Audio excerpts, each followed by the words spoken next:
আসসালামু আলাইকুম ওয়া রাহমাতুল্লাহ। সবাই কেমন আছেন? আশা করি আলহামদুলিল্লাহ আল্লাহর রহমতে সবাই ভালো আছেন। গত 2 দিন আজকে সহ আর কি গত 2 দিন যাবৎ কারেন্ট নেই। ভিডিওটার মূল উদ্দেশ্য হচ্ছে এটা যে এখনো 2026 সাল, একটু বাতাস হলে গ্রাম অঞ্চল, যদিও পল্লী বিদ্যুৎ কারেন্ট আর থাকে না। তো গত 4 দিন গেছে, এখন পর্যন্ত আসে নাই।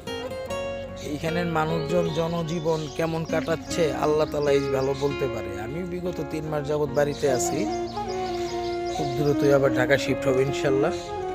তবে আশ্চর্য হই যে খোলামেলা পরিবেশ দেখে হয়তো দিনের পর দিন এখানে কারেন্ট না থাকলেও হচ্ছে, বা মানুষ মেনে নিচ্ছে, বা মানুষের সাথে অ্যাডজাস্ট হয়ে গেছে। ঢাকা হইলে কি আদৌ এটা সম্ভব? কোনোভাবেই সম্ভব না।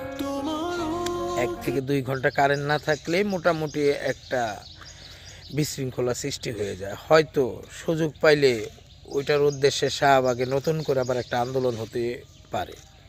যাই হোক, গ্রামের মানুষ এগুলো বুঝে কম।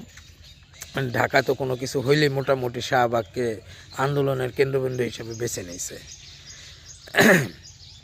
তো বিশেষ কোনো কারণ নাই, ভিডিওটার কারণ এটাই যে ঢাকার গ্রাম অনেক পার্থক্য, আকাশ আর পাতাল। যাক, দোয়া করবেন অতি দ্রুত যাতে কারেন্ট চলে আসে। ফোনে চার্জ নাই, যাতে চার্জ দিতে পারি। আদার্স আরও বিশেষ কিছু প্রবলেম হইতেই পারে। দেখি আল্লাহ তাআলা কী রাখছেন। আল্লাহ হাফেজ।